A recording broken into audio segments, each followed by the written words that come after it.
Essa é uma produção da Sônica Podcasts Anywhere.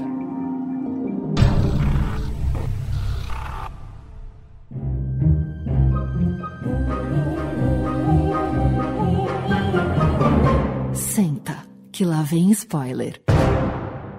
Muito bem, meus amores, estamos aqui de volta com mais um episódio do Senta que lá vem spoiler, a sua dose semanal de spoilers de filmes, séries, documentários e indústria do entreter. Todas as semanas, a gente está por aqui com uma análise crítica cheia de amor ou não das coisas mais legais que são lançadas nos cinemas e também nos serviços de streaming. Meu nome é Renato Sansão e hoje o papo vem repleto de nostalgia, bullet times e polêmica, porque vamos falar aqui de The Matrix Resurrections, o quarto filme da franquia, criada pelas visionárias irmãs Wachowski. E para me acompanhar nessa, temos aqui o oráculo da sétima arte, Rodrigo Cunha. Cunha, Matrix Resurrections foi tipo um Natal Esqueceram de Mim ou um Natal do Grinch, cara? E aí, meus queridos, tudo bem? Bom estar aqui de volta. Cara, difícil, Sansa, difícil pra caramba. Mais Grinch, tá? Mas acho que no final das contas eu não deveria ter seguido o Coelho Branco.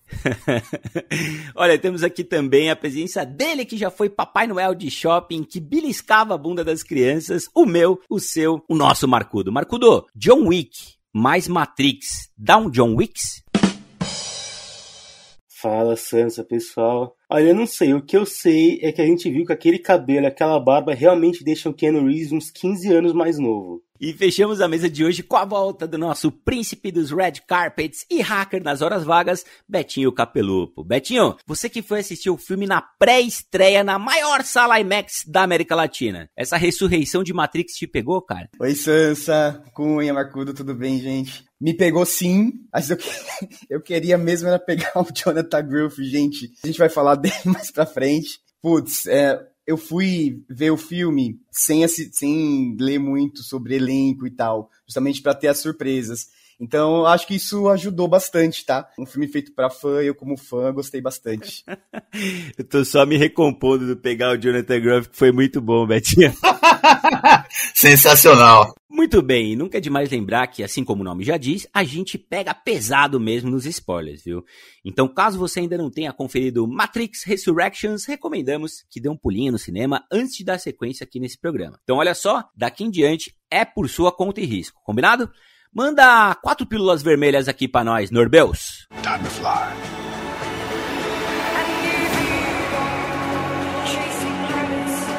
If you want the truth, Neo, you're going to have to follow me.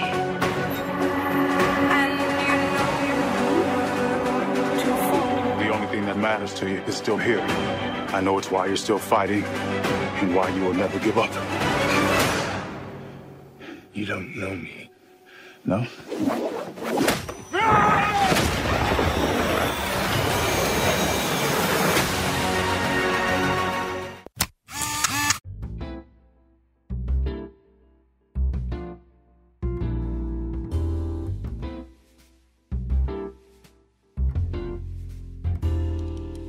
Muito bem, meus queridos, o negócio é o seguinte, hein? Em 1999, saudade, The Matrix foi um verdadeiro evento cinematográfico. O filme faturou 4 Oscars, o estilo dos seus personagens, sobretudo os efeitos visuais, foram copiados à exaustão, a carreira do Keanu Reeves decolou e as irmãs Lily e Lana Wachowski, na época Andy e Larry, foram catapultadas para o panteão de diretores revolucionários do final do século XX. Cara, eu lembro bem nessa época, em 99, né, ainda quando as revistas eram mais relevantes que hoje, uma matéria extensa na revista Veja sobre o Matrix em 99. Eles elogiavam muito os efeitos especiais, tudo que estava acontecendo, né, a revolução no cinema, mas já falavam muito mal do Keanu Reeves. Isso é engraçado, né, assim, um filme muito bom, mas que o ator, ele não tá no nível do filme.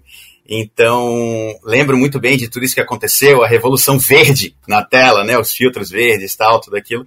Mas muito interessante, né? Como começa aí a carreira na época, né, dos irmãos Wachowski, né? A gente tá falando de duas mentes que fizeram Sense8, pra mim uma série incrível, e que fizeram V de Vingança. Tudo bem, elas fizeram Speed Racer também, Mas é como a gente comentou já, todo mundo tem direito a errar um pouquinho na vida, né? Então, assim, minha lembrança da trilogia original, do filme de 99, era um evento, sabe? Aquela coisa das pessoas irem vestidas de óculos. Eu não tinha dinheiro pra ter aquela roupa, mas eu queria ir com aquela, sabe, com aquele sobretudo preto, eu achava o máximo. Eu lembro de ir assistir o segundo filme e passar o trailer do terceiro e eu pensar assim, eu não vou sobreviver e esperar tudo isso pra poder chegar ao terceiro filme. Eu nem tinha assistido o segundo ainda. E foi uma época que eu tava me apaixonando muito pelo cinema, né? E Matrix fez parte disso, né? Então eu tenho uma relação afetiva, assim, né? Eu lembro do Keanu Reeves fazendo filmes antigos, mas polêmicos, assim. Então, por exemplo, citar um aqui, eu não sei se vocês... Não é do circuito, não sei se vocês já assistiram, mas aí fica a dica. É um filme chamado Garotos de Programa. E é o Keanu Reeves que faz. E na minha época de adolescente, pré-adolescente, se descobrindo não sei o quê, eu ia atrás desse monte de filme que eu só queria ver uma representatividade na TV. Não queria ver pornô nem nada disso. Queria ver alguém sendo alguma coisa que eu poderia me reconhecer ali. E eu reconheci o Keanu Reeves fazendo isso. Então, quando ele aparece numa franquia que, tipo, ali, que eu adorei, cara, nossa, pra mim foi paixão à primeira vista, assim.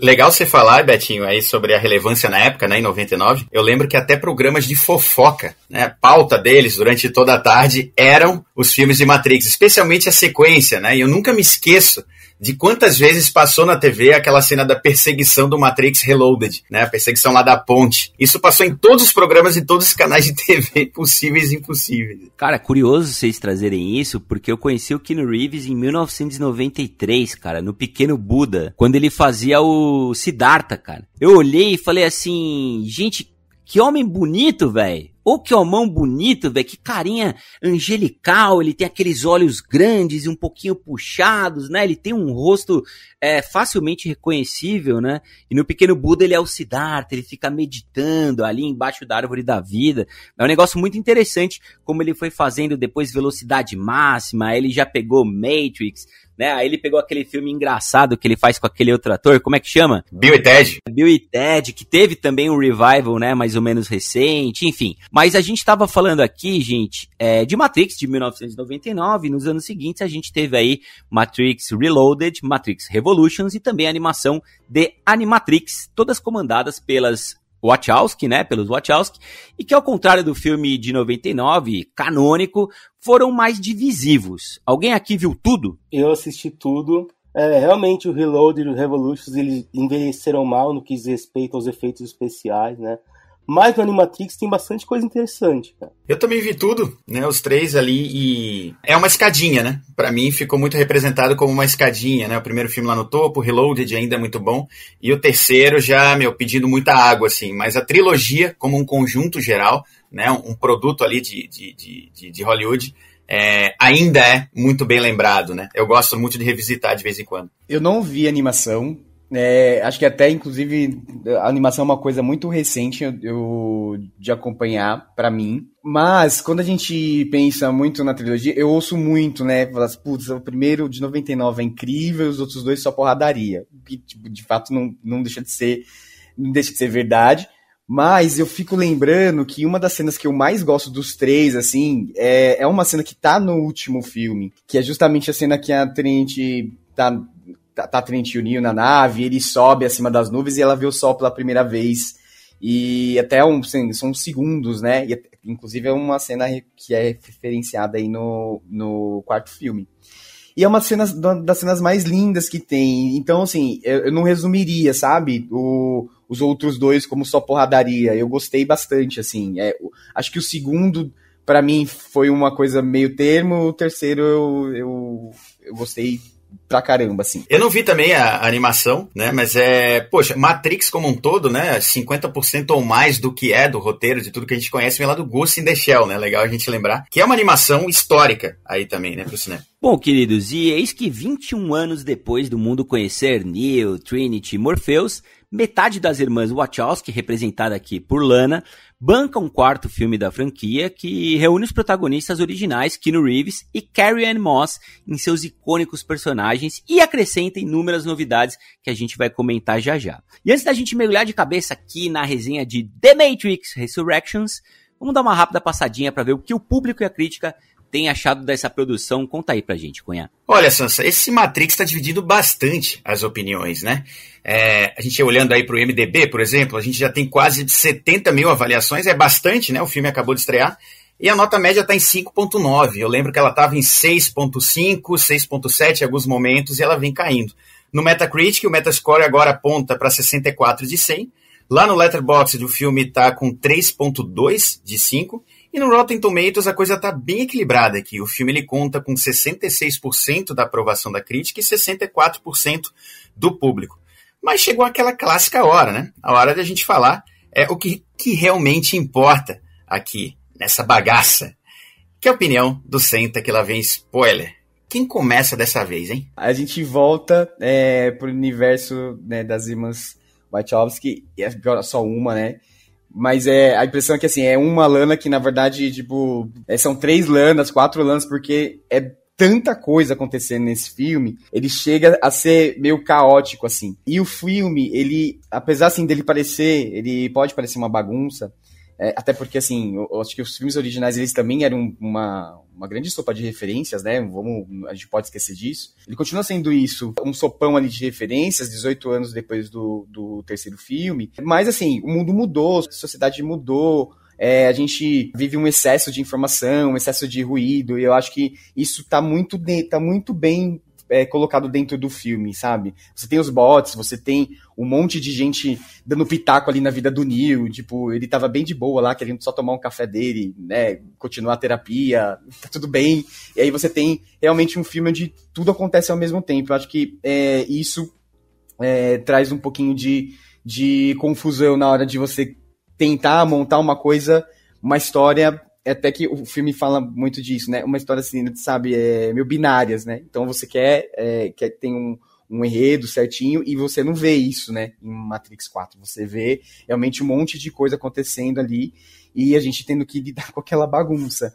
Mas eu acho que o filme ele faz isso de uma maneira consciente, sabe? Ele discute sobre ele mesmo, assim, que pra mim, confesso, tá? A primeira vez que eu ouvi ali um diálogo onde eles usam a metalinguagem, que eu acho que, né, a gente vai falar disso depois, vocês vão dar a opinião de vocês. Eu sempre tenho um pouco de medo, porque eu fiquei com receio de, sei lá, parecer como se fosse uma paródia, sabe? Vou ficar aqui tirando barato de mim mesmo, e eu falei assim, mano, não faz isso, pelo amor de Deus, tipo... Só que, realmente, eles não exageram, sabe? E eu senti depois que e aí, na hora que a gente vai pesquisar, né, logo que sai do filme, né, putz, celular, Google, vamos ver e tal, você percebe que tem um pouco de desabafo da própria diretora ali, sabe, dos próprios criadores, porque era um filme que foi divisível, inclusive entre as irmãs, assim, faz, não faz. Eu lembro que na época de pré-produção teve uma polêmica porque ela falou assim, putz, vou voltar, vamos voltar a filmar. Aí ela ficou, será que vamos mesmo, gente? Nem ela tinha muita certeza, sabe? Só que rola, lógico, isso não precisa nem ser guru pra saber disso, rola uma pressão enorme, né, do estúdio pra fazer. A gente sabe, gente, Matrix é um negócio que tem fã, a probabilidade de você ter um retorno grande é imensa, né? Você vai ter um retorno de bilheteria bom, então, assim... O negócio ia rolar, na verdade, com as irmãs Wachowski ou não, né? Isso, infelizmente, indústria, é isso. Ainda mais quando a gente fala da Warner. Então, acho que ali ela tentou trazer, sabe, alguns momentos de desabafo mesmo. Então, por isso que teve um pouco desse estranhamento, que eu fiquei com um receio no começo, mas depois eu me entreguei e falei assim, ok, eu aceito você falar o que você quiser, vamos de história e tá tudo certo. Eu acho que não dá pra analisar a Matrix sem analisar as criadoras e as mudanças que elas passaram, né? Matrix, que nem a gente falou, foi um filme revolucionário na tecnologia, tinha uma mitologia animal, uma história que deixou a gente debatendo durante anos. Só que tirando tudo isso da frente, a gente tinha um homem branco salvador, né? Mesmo que tivessem atores negros em papéis de destaque. E depois de Matrix, as irmãs Wachowski, elas começaram a fazer umas coisas bem diversas, até culminar em Sense8, que o Betinho lembrou, que é uma série que eu adoro e que é um festival de diversidade, né? E se a Warner iria trazer Matrix de volta de qualquer jeito, mesmo sem as criadoras, que nem de novo o Betinho estava falando, e como o próprio roteiro do filme diz, a Lana Wachowski falou, tá bom, mas vai ser do meu jeito. E eu acho que nesse processo, ela quebrou o que fazia a gente gostar principalmente do primeiro filme e rearranjou as coisas. E eu acho essa coragem muito bem-vinda, né? O filme podia muito bem ter caído numa de O Despertar da Força, que é um filme muito bom, mas soa como uma refilmagem de Uma Nova Esperança. E no começo de Matrix Resurrection, a gente tem essa impressão, até a gente entender que está diante de um exercício de metalinguagem. E eu não imagino outra maneira de retomar um universo que foi tão seminal para o cinema de ficção científica moderno. O filme abraça a trilogia original de um jeito que, inclusive, debate a validade e a necessidade de fazer uma sequência, né? E para mim ficou claro, numa história onde a livre escolha é uma questão tão gritante, que os próprios criadores, ou no caso a Lana, ela se viu encurralada para fazer essa sequência, né? Eu gosto de como o filme revisita os momentos icônicos dos antecessores, especialmente do primeiro, mas sempre num contexto de crítica e de renovação. Inclusive o grande trunfo tecnológico do primeiro, que é o bullet time, é achincalhado nesse filme, é visto como um negócio ultrapassado, eu diria que é saturado, e eles colocam no lugar aquele efeito de parada de tempo, de câmera lenta, que eu acho muito bem executado, achei muito interessante aquilo. Eu sei que o filme tem seus problemas, acho que um dos principais é o Agente Smith, não pelo ator, tá, Betinho? Calma, não pelo ator, mas pelo personagem, que acho que ficou muito mal desenvolvido, né? Ele perdeu a motivação original dele, que era a razão dele existir, né? Mas acho que Matrix Resurrection continua tendo boas cenas de luta e de ação, continua colocando questões filosóficas para a gente refletir, tem uma criadora ciente do que ela quer fazer, e eu acho que redime uma das principais e mais importantes personagens da trilogia, que é a Trinity. Então, pra mim, a sequência funciona. Olha, gente, eu cometi o erro fatal, inclusive recomendo que você não faça isso, se você ainda não assistiu Matrix Resurrections, que é assistir ao filme de 99 primeiro. Olha, antes de ir no cinema, sabe o que eu vou fazer? Vou pegar o filme de 99 pra eu entrar no clima, colocar meu sobretudo bonitão ali, meu óculos escuros, assistir, vou ficar matriqueiro. Fiz isso, gente, que cagada, velho. Se você tiver pensando em fazer isso, já vai mudando de ideia, porque não funciona. Vai te abrir uma expectativa gigante pra voltar pra aquele clima, pra aquele universo de 99. E tudo que a Lana Wachowski faz nesse filme aqui de 2021 é subverter expectativas, cara. Né? A gente vai falar mais pra frente sobre isso, de você esperar uma coisa e não receber, esperar o fanservice e ele vir de uma forma completamente diferente. Mas eu fui esperando, cara. Eu fui ali, sabe, de uniformezinho, já tiozão, com a cabeça ali, né, esperando ver algumas coisas, e começa pra mim, gente, quando eu vejo John Wick no universo de Matrix, com poucas falas, às vezes parece o Stallone, que tem só aquelas reações, né, do Keanu Reeves, que é tipo, uau, oh, so tired. Então, assim, a gente espera um pouco mais. É Matrix, é o Neo, né, cara? Ele revolucionou tanta coisa em 99, como vocês bem pontuaram aí. Então, o filme, pra mim, ele é esse paradoxo, né? Concordo com o Betinho, é um grande caos, muita coisa acontecendo na tela, até entendo ser proposital, pra gerar esse incômodo, né? O filme, ele quer incomodar e, pra mim, acabou incomodando demais, cara. Gostei, tá? Eu queria só pontuar que eu gostei do Morpheus, vivido pelo Yahya Abdul-Mateen II. Ele é muito charmoso, ele é um excelente ator e pra mim é um ótimo acréscimo. E também gostei muito da nossa personagem Bugs, né, de cabelinho azul. Inclusive ela tá lá em Amor e Monstros, que tem programa aqui. E eu acho que ela acrescentou muito, é uma atriz muito interessante, muito versátil, que trouxe muita verdade ali na composição. Mas todo o restante, rapaz, eu fiquei mais ou menos como o Cunha, né, Cunha?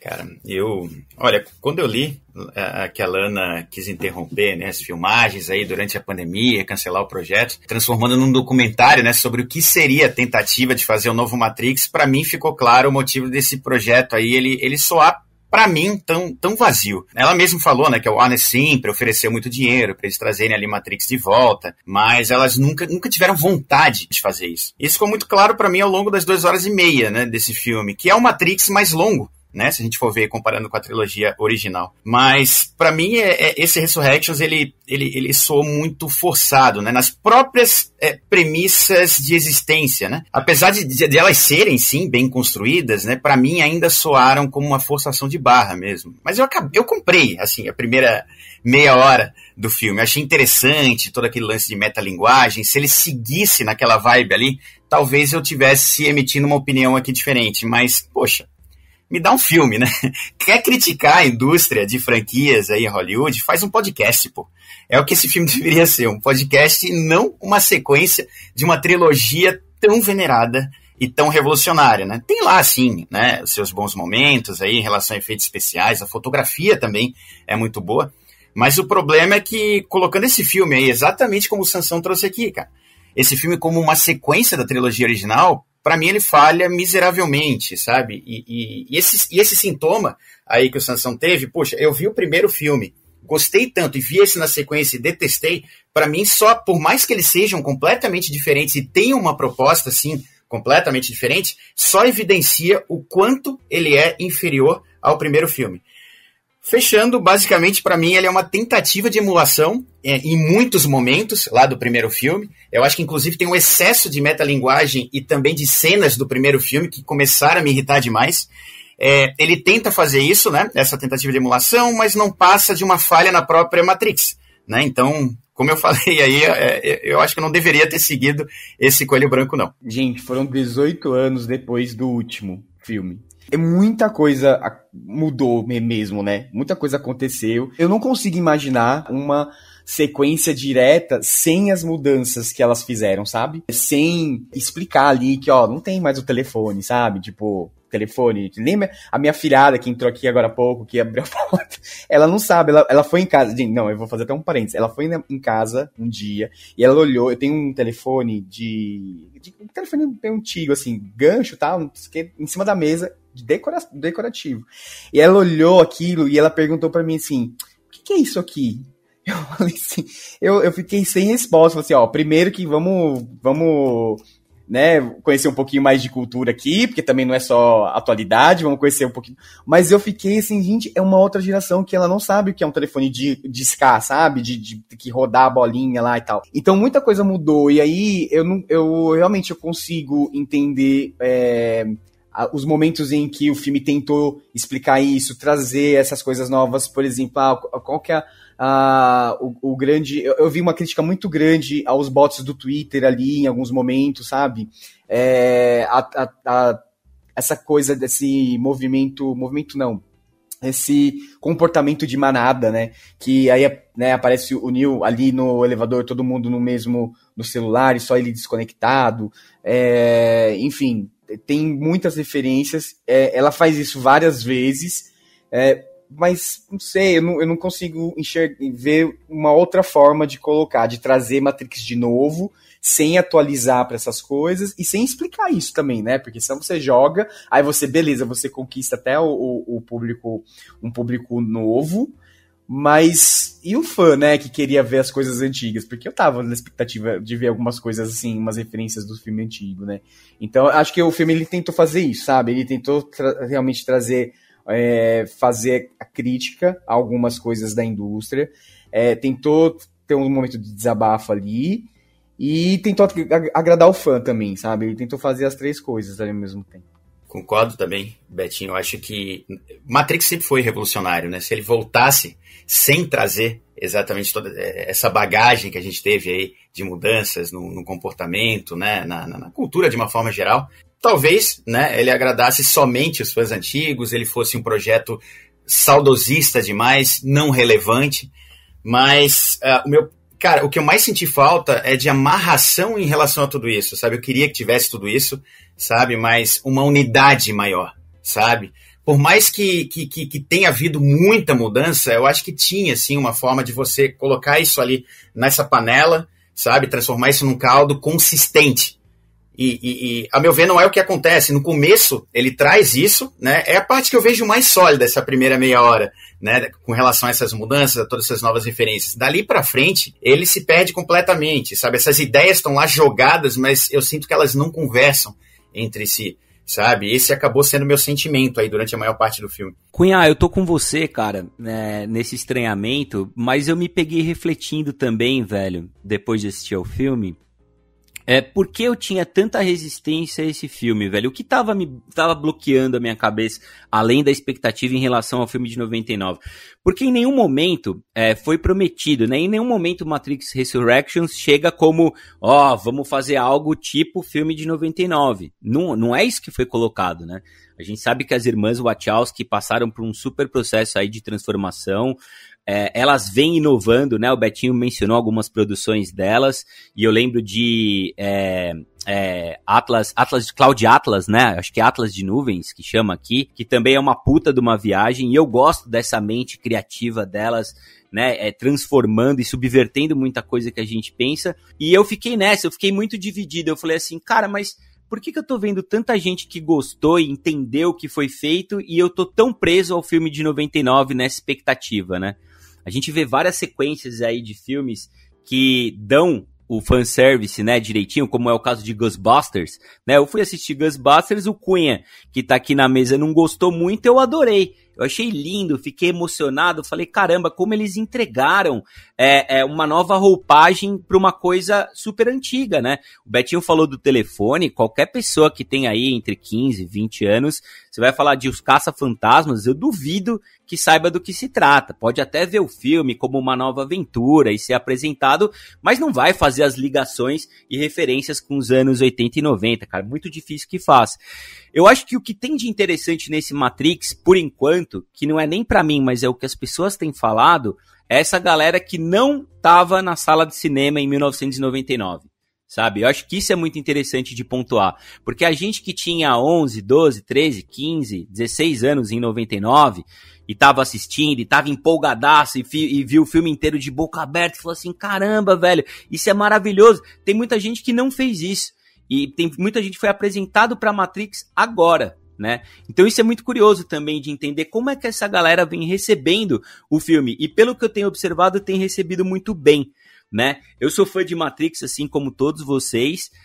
Não recebi tão bem, tive resistência. Concordo com o Cunha, essas 2 horas e 30 e poucos minutos custam a passar, né? A gente tem um segundo ato gordo, com uma gordura, onde dava pra ter enxugado diversas coisas. Um filme de 1h50, no máximo 2 horas, na minha opinião, teria entregue muito mais, sido menos cansativo, mas eu tô disposto a ouvir tanto do Betinho quanto do Marcudo, o que fez a cabeça deles abrir e isso ser tão bem recebido, né? A base geral de Matrix 4, ela não é ruim, ela não é absurda. Eu concordo que existe um estranhamento na condução da trama ali, né, da história. Porque a gente tá lidando com 2 extremos, né? De um lado a gente quer explicar a existência de um filme, né, depois de tudo que aconteceu em Matrix 3, né, do fim lá. E existe também uma tentativa de expandir esse universo, né?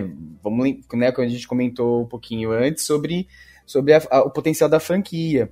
E que com certeza eu vou arriscar, tá? Com certeza não, mas eu arrisco a dizer que a gente teremos outros filmes e quem sabe spin-offs, que inclusive tem até um momento no filme que brinca com essa coisa de spin-offs e eu não acho que isso seja impossível, tá? Até série, né, Betinho? Série seria interessante. Imagina, né? Você pegar como a Disney tá fazendo agora, fazendo muito bem, né, com o universo Star Wars, que, putz, Star Wars, nossa, já deu aquele monte de filme, também foi aquela coisa super divisiva, ou ame ou odeie, teve gente que adorou, teve gente que não gostou, que falou que não deveria ter e tal, e eles colocaram aí um monte de história legal em formato que dá pra explicar mais, né, em séries, e que tá super funcionando, então eu não vejo realmente, não vejo que isso seja uma coisa impossível.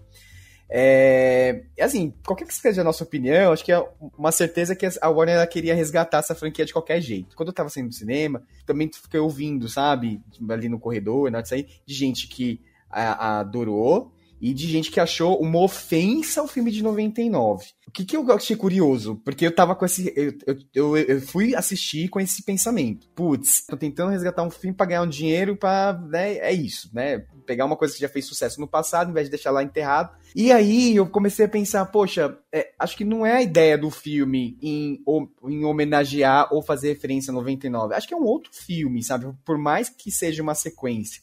E aí eu comecei a tentar me desapegar, porque eu já me peguei pensando em criticar sequências, novas versões de filmes clássicos que eu gosto, só pelo fato de eu ter um apego emocional. Isso é emotivo mesmo pra mim. Falar assim, pô, não refaz esse filme que vai ficar ruim e o bom é o clássico. E aí eu falo assim, putz, eu tô fazendo a mesma coisa que eu critico todo mundo que é mais velho, que eu falo assim... que fala, na minha época isso era bom, sabe? E aí, tipo, que é de agora, mais ou menos. Eu já fiz isso centenas de vezes.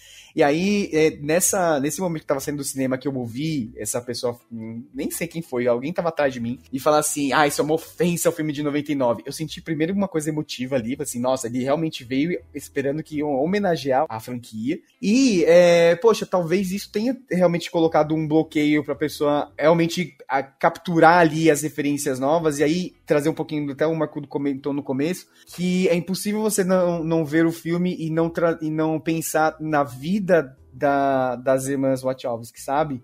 No que elas passaram nos últimos anos, em toda essa transição durante todo esse tempo, em como uma lidou com isso, em como a outra, né, lidou de uma forma diferente. Na questão familiar também, que ela tiveram a perda, não lembro, tá, se era do pai ou se dos pais, nesse meio tempo. Então, como isso também traduziu ali e direcionou a elas fazerem um filme que conversasse mais com a atualidade, sabe? Conversasse mais com o que elas estavam sentindo ali naquele momento. Então, assim, eu entrei no filme de um jeito, assim, eu sou fã, tá, gente? Mas eu entrei no filme de um jeito e eu fui desconstruindo as coisas da poltrona, na hora que acabou, até a escada rolante do shopping, assim. E é curioso a gente imaginar como a gente ficar preso ao filme de 99 talvez seja a gente ficar preso a Matrix, né?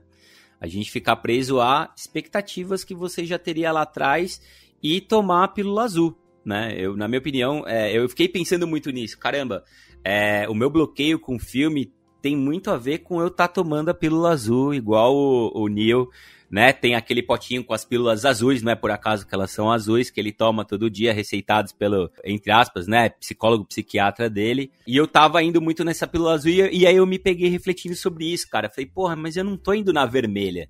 Eu tô bloqueando, eu tô indo na pílula azul, né?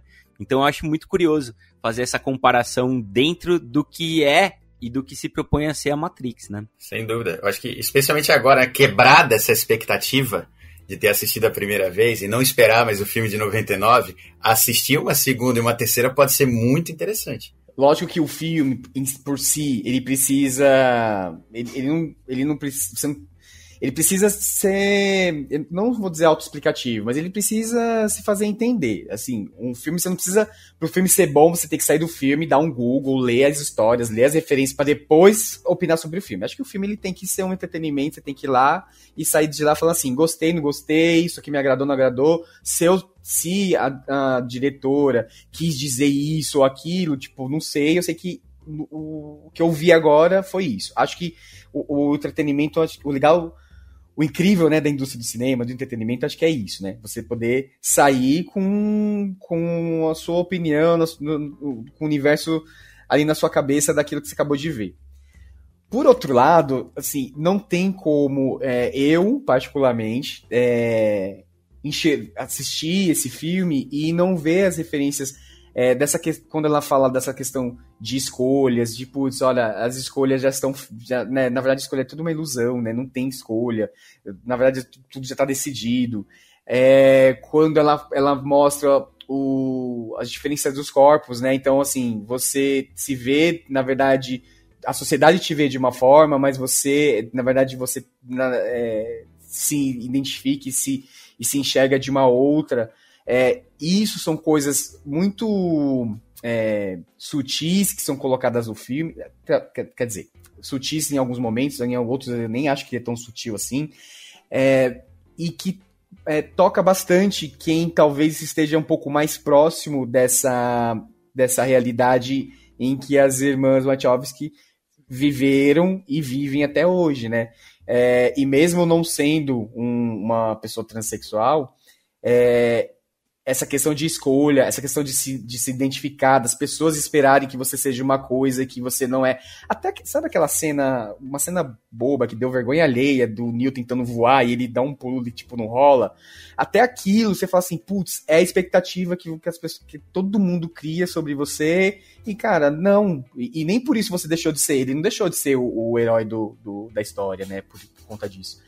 Então, assim, eu não consigo desvincular, não deveria, tá? Não deve ser, na verdade, o motivo de você dar, enfim, sua opinião, sua nota, se você gostou ou não, mas não tem como eu avaliar esse filme sem ver essas coisas, sabe? Sem me colocar nesses momentos, assim, e de falar, putz, é isso, sabe?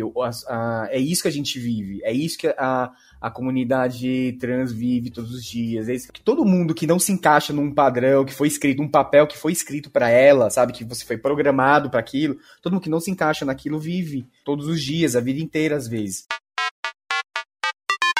Muito bem, queridos. Entrando aqui um pouco mais no território dos spoilers, em Matrix Resurrections a gente tem uma série de acréscimos que acabam por subverter tanto as expectativas do público quanto a história original de 99, como a gente tem falado aqui. Eu queria saber o que vocês acharam dessa nova visão da Lana Wachowski e dos personagens novos. Curioso que o Betinho tava falando que muita gente achou que o filme é uma ofensa ao original, né? Acho que as pessoas têm que praticar mais o desapego, né? O Sansa reclamou que o Neo fala pouco e tal, só que eu acho que isso o filme explica, né? Ele estava sendo preso, estava sendo controlado pela Matrix. A gente tem que considerar que tudo aquilo que a gente vê é uma máquina recriando que os humanos tinham feito e ainda recriando de uma forma que elas pudessem manter os humanos presos, né? Eu confesso que eu não entendo direito porque eles tiveram que refazer fisicamente o Neo e a Trinity. Acho que bastaria só eles terem recriado a consciência deles e colocado dentro da Matrix, talvez. Mas acho que faz sentido, dentro desse contexto, o Neo ser um designer de games, porque ele é o arquiteto daquela história, né? Falando de outros personagens, o Morpheus, que o Santos já citou, e do Agente Smith, eu acho que eles estão lá porque eles eram essenciais para criar o Neo como ele era, né? Para manter aquele equilíbrio que o arquiteto novo encontrou, para controlar as pessoas, que ele chama de ovelhas, acho que é ovelhas que ele chama, né? E aí é legal que a gente tem o debate sobre o livre-arbítrio, mas acho que vai um passo além, né? O que a gente vê é que as pessoas estão satisfeitas diante de uma sensação de paz que, na verdade, só serve para as máquinas, né? É o puro pão e circo capitalista. Eu te dou esse negocinho que você acha legal, você fica aí quietinho enquanto eu ganho em cima de você. Então eu acho que a crítica da Lana Wachowski segue afiada. Ainda falando um pouco do elenco, eu acho que poucos dos novos acabam se destacando. O Sansa citou a Bugs, né? E a gente tem vários atores bons, a maioria vinda lá de Sense8, mas eles não têm grande impacto na história, né? Tem aquela Jada Pinkett Smith envelhecida, que eu acho que até funcionou porque ela apareceu por pouco tempo, né? Acho que foi o suficiente. Se tivesse mais aquilo, acho que ia saturar. Mas eu acho que a principal personagem do filme é a Trinity, né? A gente fica, que nem o Betinho falou, o filme inteiro naquela expectativa do Neo vai voar, o Neo não consegue voar, e no fim, quem subverte a Matrix sai voando é a Trinity, né? As irmãs Wachowski, elas disseram que os primeiros filmes representavam a transformação pelas quais elas estavam passando, e esse agora representa o que ela, a Lana especificamente, é a busca depois dessa transformação, e a gente consegue enxergar nos trabalhos que elas fizeram depois disso, que é mudar o mundo por meio do amor, né? Ela assume que Matrix é uma história sobre amor, que nem a gente vê na sequência que encerra o filme.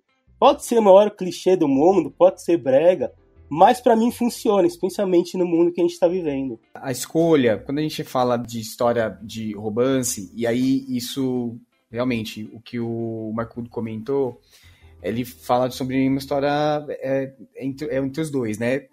Ou seja, você deixa de dar destaque ali para um único personagem, homem, branco e tudo mais, para trazer uma junção e dar um destaque para uma outra personagem. Sei lá, eu acho que toda a história ela tem um contexto bom de tentar trazer várias questões para mesa, para serem debatidas, mas eu acho que ela também tenta manter uma história, apesar de eu ter comentado que foi uma bagunça, né?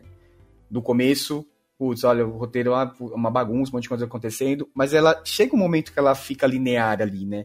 Chega um momento que a história é sobre os dois, a história é sobre uma relação humana ali, por mais que você, né, você tá num ambiente que, enfim, que não existe, né, tá num ambiente virtual, mas é uma relação humana, mostra o quanto é impactante o sentimento, né, quando eles se encostam e que, né, sai, não sei o que é aquilo, se é uma fagulha, se é um raio, se explode, não sei o que acontece ali. E aí a parte humanizada da coisa, que é aonde acaba a confusão, sabe? Aonde acaba esse caos, porque se fosse caos do começo ao fim, ia dar um pouquinho de vertigem, talvez, sabe? Mas realmente ele chega num momento ali que o filme, ele fica mais linear, ele dá aquela respirada, e aí eu lembro novamente, eles fazem referência a cena, uma das cenas que eu mais gosto da trilogia, que é do terceiro filme, que é quando a Trinity vê o Sol pela primeira vez, e é naquele momento que o filme faz uma pausa, parece, né, tipo, e é isso já desse último, ele faz uma pausa e ela fala novamente, né, tipo, ela olha o pôr do sol, não sei se é o pôr do sol, acho que é o nascer do sol, mas ela olha aquilo e fala, nossa, que lindo, né? E parece que aquilo, você dá até uma respirada, assim, né? Que você tá sem respirar, com aquele monte de coisa acontecendo, e você até para e contempla aquilo. Aí vira são alguns segundos, um filme quase contemplativo, assim, naquele momento, sabe? Então, putz, eu acho que o filme, ele tem, assim, ele tinha tudo pra ser só um filme caça-níquel, pra ter bilheteria e mais nada. Só que na minha opinião, assim, ela conseguiu trazer o lado bom das duas coisas, sabe? Cara, eu preciso confessar aqui que é muito legal ouvir essa visão de vocês em relação ao filme. Eu acho que, só enriquece. Só que, cara, também sobre antes de evoluir aqui, o Thomas Anderson, né, como design de games. Eu gostei muito dessa proposta, né? Tá dentro daquela primeira meia hora, inclusive, que ele contextualiza, né, toda essa questão. E, super relacionado aí com o metaverso, né, que a gente tem aí, dos games que estão em voga agora. Então, achei que isso foi bem interessante, colocar isso no filme, né? Não foi nada estranho, super encaixou com a proposta dele. Agora, eu não comprei a ideia das novas versões ali, né, dos personagens, né? Falando especialmente aqui do Morpheus, né? Cara, como eu senti falta do Lawrence Fishburne, cara. Eu não consegui, sabe, de fato me desvincular, né? O tamanho do ator que é o Lawrence e o personagem dele, né? O peso que ele tinha, que ele sempre teve ali na trilogia original, né? Você pega a capa do primeiro filme, inclusive ele tá lá ele, a Trinity e o Neo, né? Então é aqueles três, aquele núcleo. Por mais, né, que a gente precise fazer esse desprendimento, esse desapego, que eu acho muito interessante esse exercício, eu acho que o filme perde em identidade em relação a tudo que ele construiu em cima do nome Matrix, sabe? Então, pra mim, isso é uma coisa que pega muito. Quando você trabalhou 3 filmes pra construir tudo isso e de repente você joga fora, mas mantém o nome, né? Então, acho que toda essa proposta, tudo que esse filme traz, se ele tivesse fora do nome Matrix, talvez pra mim fosse mais fácil aceitar, né, essas mudanças. O próprio Agente Smith, né? A gente tem aqui lá na trilogia original, o Hugo Weaving, né? Poxa, cara, que ator, né? O peso que ele traz também, né? É um cara ali que amedronta, né? Super forte. E a gente vê aqui o Agente Smith completamente esvaziado, né? Ele vira, sim, ali uma comédia, né? Uma coisa que, pô, não dá pra levar a sério. Por mais que haja ali uma explicação no roteiro pra isso, né? De novo, aí eu volto ali pra minha visão. Pra mim, aquela ideia de mudar esses personagens, ela não funcionou. Então você pega, né, por exemplo, a tripulação do Nabucodonosor, lá da trilogia original. Pô, todos os personagens são interessantes. Todos os personagens são carismáticos. Então a primeira vez que eu vi aqueles personagens, cara, eu já tive uma relação ali. Caramba, que incríveis, cada um deles. Esse aqui é isso, esse. Então, e nesse novo, tirando aí a Bugs, né, eu não consegui construir isso com nenhum deles. Então, é muito legal ver o Neo, a Trinity novamente, né? Mas, cara, como a gente tá falando aí também, o Keanu Reeves, como o Sansão trouxe aqui, eu não consegui me conectar com ele. Melhorou ali a conexão com ele nos momentos que ele sai da Matrix, né? Que a gente vê ele lá novamente com aquele visual que ele tinha lá nos 3 primeiros filmes, sem a barba, o cabelo cortado. Ali eu comecei a entrar mais no filme. Mas dentro da Matrix, ele com aquele visual John Wick, isso me prejudicou, colocou uma barreira ali, sabe? Eu olhava pra ele assim, putz, cara, eu não tô conseguindo. Eu senti também muita falta das cenas impactantes, né, que os primeiros filmes têm, né? Vamos até falar das cenas de luta, né? As cenas de luta, a meu ver, né, todas elas ficam muito aquém da trilogia original, né? As cenas lá são muito bem construídas, não só pelos efeitos especiais, né, mas também o trabalho ali da luta que é feita, né, entre os personagens. E aqui a gente não tem isso, né? Muita gente até comentou, eu vi algumas críticas falando, mas o Keanu Reeves tá chegando em 60 anos de idade, já ele não tem mais... Eu acho que o ponto não é esse, isso se resolve com dublê, uma série de coisas. Eu acho que a coreografia, sabe, isso pra mim acabou também não funcionando. Mas, resumindo, para mim foi isso, né? O excesso ali da metalinguagem e a falta de unidade, né? Tornando tudo ali muito confuso e maçante. Resumindo, né? Em relação a esse direcionamento da Lana em direção ao inesperado, talvez agora, com essa quebra de expectativa, eu consiga focar mais nisso, né? Mas a visão que eu tenho agora, depois de ter assistido somente uma vez, é essa, de não ter comprado essa nova visão dela. Cunha estava falando da falta que ele sentiu dos atores originais, do Morpheus e do Agente Smith, e eu concordo, até falei que o Agente Smith foi mal implementado no filme, mas a questão dos atores originais, o Hugh Weaver, que foi o Agente Smith original, ele não foi convidado, porque ele não está no filme porque ele tinha outros compromissos e não pôde gravar na época.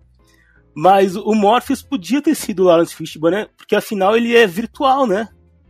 O filme explica o que aconteceu com o Morpheus original e tal, mas ele não é de verdade, então podia ter sido original. Eu não sei se vocês têm essa informação, eu não tenho informação dos bastidores, porque eu não sou uma pessoa assim tão bem relacionada, que ele não foi convidado porque no videogame existe uma situação e esse personagem ele realmente morre, real, assim. E aí tem uma morte X lá, que não dá pra voltar. Sim, gente, tô falando bem de quem não jogou, mas que foi uma explicação que, sem polêmica, seria uma explicação até ok, né? Que fosse, se for fazer uma continuação, o cara morreu lá no videogame, a gente garantiu que ele não ia voltar, que não tem como ele voltar, que não tem como ter outro, então a gente vai ter que ser realmente um outro corpo, uma outra mente, uma outra coisa. É lógico que nos bastidores a gente não sabe o que pode ter acontecido, mas a explicação que eu vi foi que, de fato, é uma sequência de toda a franquia, né? Não só dos 3 filmes, mas assim, de tudo que aconteceu nos games e tudo mais. O universo canônico, né? De Matrix, né? Que eles consideram os games também. Eu acho ok, mas pelo menos a personalidade, né? Ali do personagem, o Morpheus, né? Como você falou, é uma mente, é outra, só o nome que é igual, né? Eu acho que é uma tentativa de refrescar, viu, gente? É um Ctrl F5, na minha opinião aqui, particular, bem-vindo. Eu acho que isso já é com vista a outros filmes, a série, a spin-off, né? Então é uma introdução de personagem, pra mim, muito bem feita. Mas eu queria falar de outros 2 bem rapidinho aqui, que inclui a nossa experiência com outras produções, né? Então, quando a gente coloca como um vilão dos grandes vilões, né? O ator que faz o King George lá em Hamilton, dá um certo estranhamento, né? Pra quem é super fã de Hamilton, caso, né, meu aqui, do Betinho, do Rafinha Prado, enfim. Você fala assim, o King George é o Agente Smith? Será? Quando você vê o Barney Stinson, cara, de How I Met Your Mother, né, de tantas e tantas temporadas, sendo um analista, tem momentos que ele dá uma risadinha que eu vi o Barney ali, aí você se desconecta. Fala assim, não é possível que o cara que tá arquitetando tudo isso é o Barney Stinson, não podiam ter escolhido outro ator, né? Então quando você se pega um pouco mais preso, e por isso que eu falo da Matrix, a Matrix deixa a gente muito preso ao que a gente tá acostumado, já viu, já assistiu, já digeriu, como foi o Betinho digerindo no caminho dele ali no shopping. Pra mim tudo isso faz parte, tudo isso compõe, eu não consigo dissociar.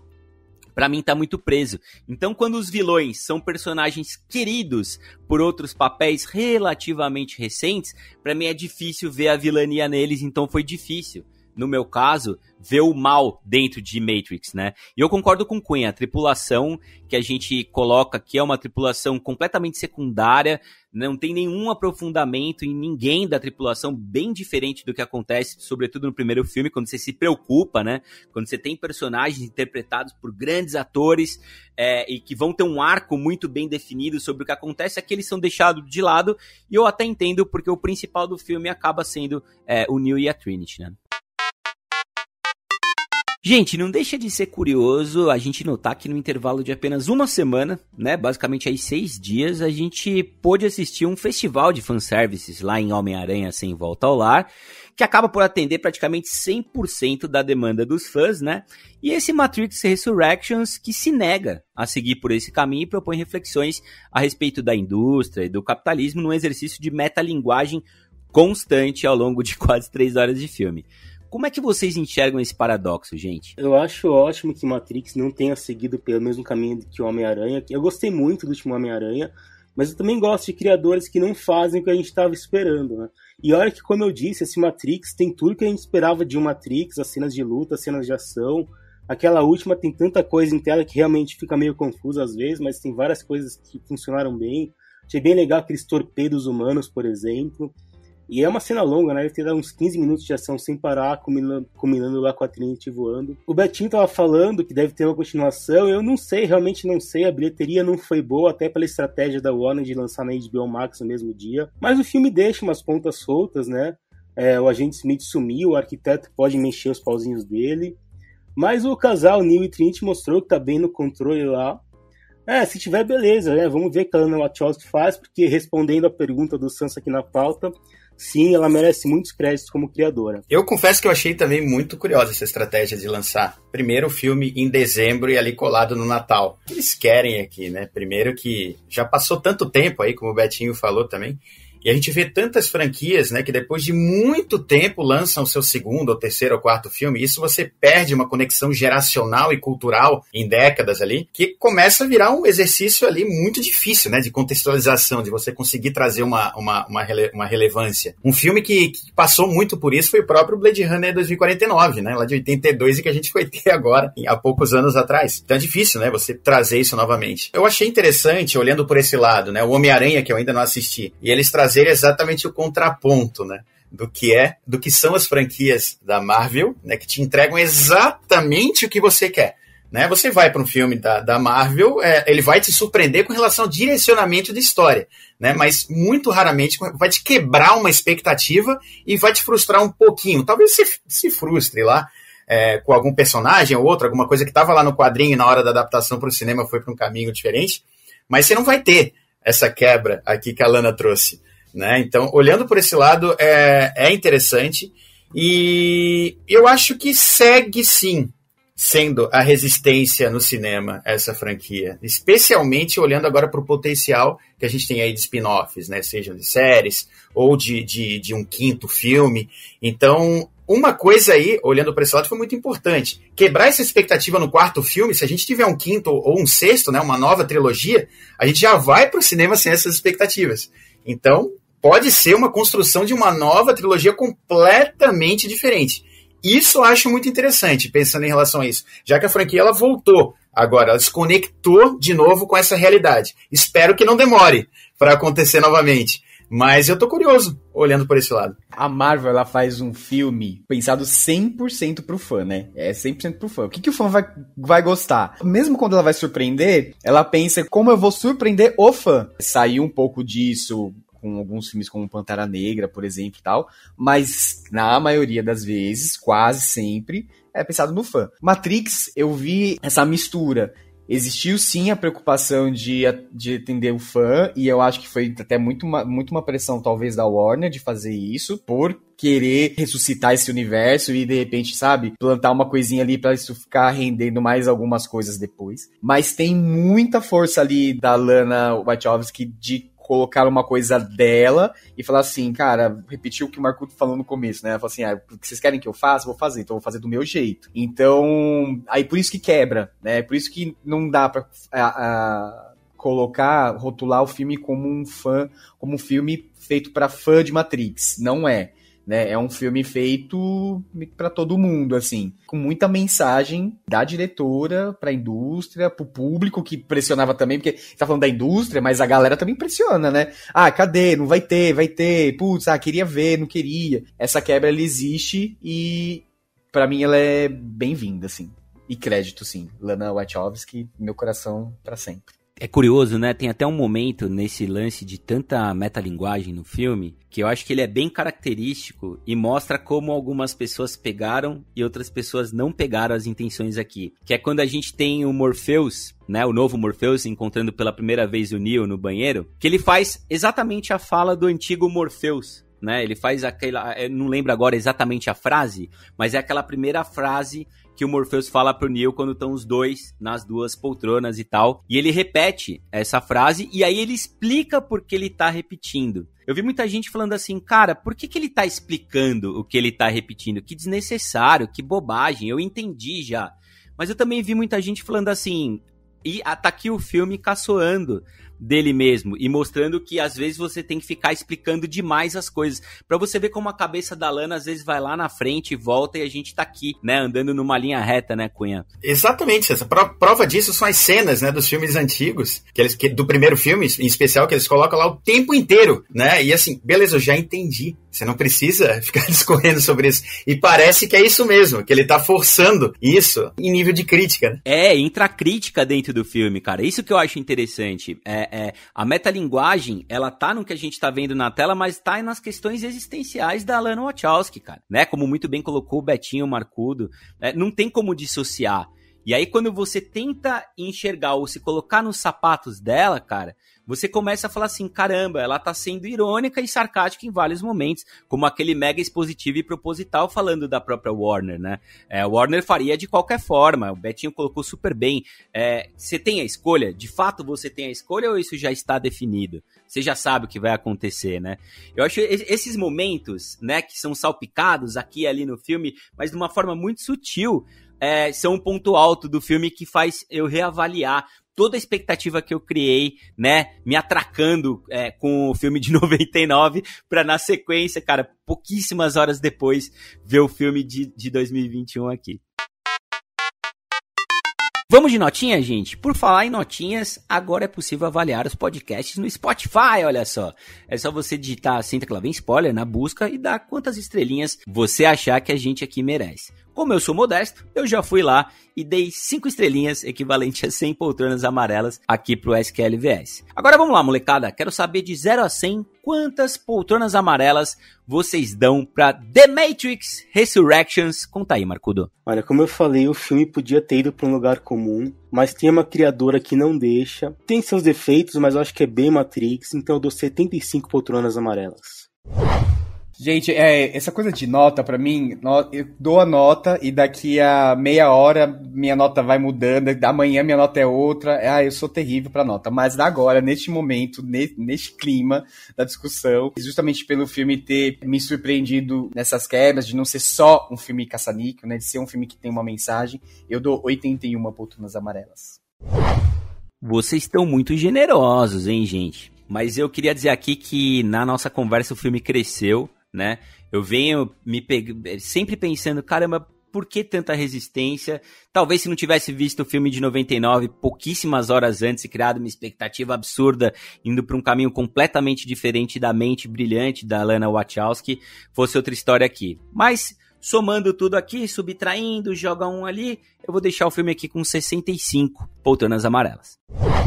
Muito bom, meus queridos. Eu acho que quebrada essa expectativa, né, me ponho aqui como um dos membros que vai assistir novamente o filme. Vou reavaliar, mas hoje a gente tem essa cultura, né? A gente assiste algo, já tem que processar e já tem que dar uma opinião, né? É o contexto geral, né, do século, do século XXI, especialmente do ano que a gente está vivendo. Esse caos de ideias, que é o próprio filme, né? Então a gente passa o tempo aí, a gente acaba realmente mudando. Mas hoje, né, inclusive aqui com a discussão que eu tive com vocês, e sem revê-lo, a nota também aumentou um pouquinho, então eu vou aqui com 55 poltronas amarelas.